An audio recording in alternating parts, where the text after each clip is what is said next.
seno de la región del Puta-Huillimapu, grandes tierras del sur, lugar de encuentro de nuestros antepasados.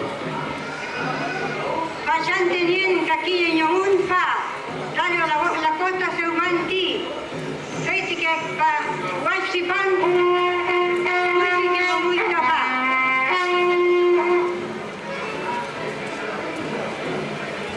Desde este escenario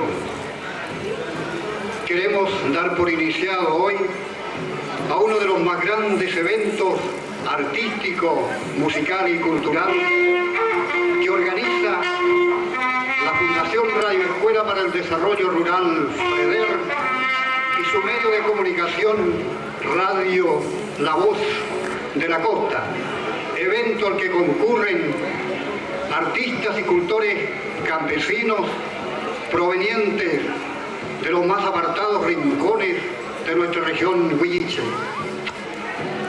Vachante caínchen mascuín, mari pupeñi, mari pulamuen, mari pupeñi winca, pulamuen winca.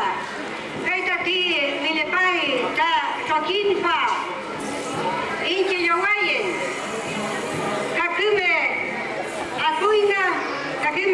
ta cuita yomunfa. Es por ello que queremos saludar fraternalmente a cada uno de nuestros hermanos aquí presentes, a las autoridades gubernamentales, a las delegaciones de artistas e invitados especiales y en general a nuestros auditores que a través del aire también se unen a estos festejos. Bienvenidos todos a participar de esta 28ª versión del Festival Regional del Cantar Campesino. Muchas gracias.